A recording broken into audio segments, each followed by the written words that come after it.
उसकी मूछें उसकी पहचान थी। दुबला पतला शरीर, हाथ में हथियार और लंबी लंबी मूछें। उसका ये रूप 80 के दशक में पुलिस के लिए सबसे बड़ी सिरदर्दी बन चुका था। दक्षिण के जंगलों से उसने पूरे देश में दहशत फैला दी थी। बात हो रही है देश के सबसे खतरनाक डाकू वीरप्पन की। 2 दशक तक देश में खौफ का दूसरा नाम बन चुका था वीरप्पन।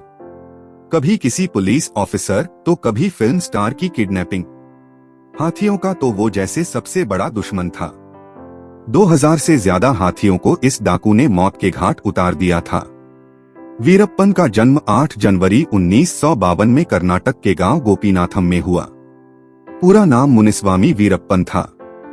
इसने 17 साल की उम्र से ही जंगलों में हाथियों को मारकर उनके दांतों को बेचने का काम शुरू कर दिया था। धीरे धीरे वो इस काम में आगे बढ़ता गया। जंगलों में ही उसने अपना अड्डा बना लिया था। बेहद छोटी उम्र में उसने जंगलों में अपना गैंग तैयार कर लिया। इनका काम था जंगलों से हाथी के दांतों और चंदन की लकड़ी की तस्करी करना। जंगल में इसके गैंग ने 2000 से ज्यादा हाथियों को मार दिया था और उनके दांत महंगी कीमतों पर विदेशों में सप्लाई कर दिए थे। वीरप्पन लगातार हाथी के दांतों और चंदन की तस्करी कर रहा था और पुलिस उसके पीछे पड़ी हुई थी।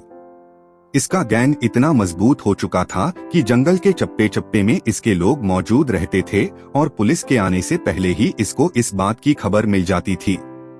1987 में वीरप्पन ने एक फॉरेस्ट ऑफिसर को किडनैप कर लिया। इसके बाद तमिलनाडु पुलिस ने वीरप्पन के खिलाफ सख्त रवैया शुरू कर दिया था। उस दौरान वहां के एक मशहूर पुलिस ऑफिसर के पास उस इलाके की जिम्मेदारी थी।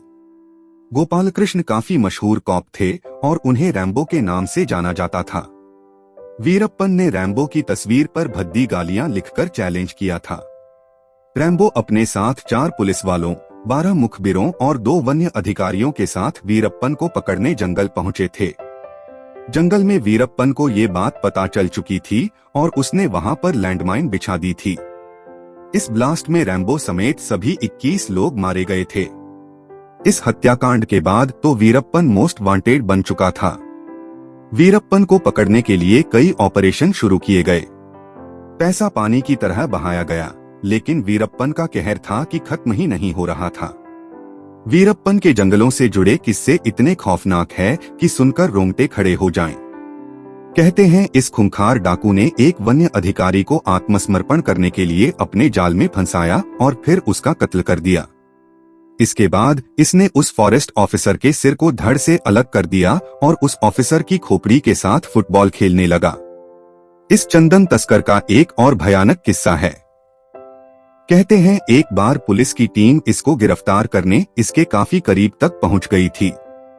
उस वक्त ये अपनी 2 महीने की बेटी के साथ था। बच्ची अचानक रोने लगी। पुलिस बच्ची की रोने की आवाज के साथ आगे बढ़ रही थी। तभी इसने बच्ची का गला दबा दिया ताकि उसकी रोने की आवाज कहीं इसकी गिरफ्तार की वजह न बन जाए। सोचिए कितना खतरनाक रहा होगा ये डाकू। साल 2000 में वीरप्पन का खतरनाक चेहरा साउथ की फिल्म इंडस्ट्री ने भी देखा। साउथ के मशहूर हीरो राजकुमार को वीरप्पन ने अगवा कर लिया तो फिल्म इंडस्ट्री में हड़कंप मच गया। पूरे देश में इस खबर ने सनसनी फैला दी। 100 दिनों तक इसने राजकुमार को अपने कब्जे में रखा और कोई इसका कुछ नहीं बिगाड़ पाया। किडनैपिंग के बदले ये सरकारों से अपनी मांगे मनवा रहा था।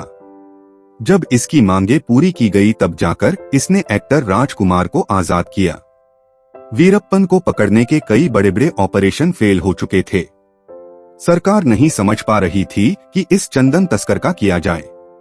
साल 2003 में तमिलनाडु सरकार ने एक स्पेशल टास्क फोर्स, इस टास्क फोर्स के चीफ थे विजय कुमार।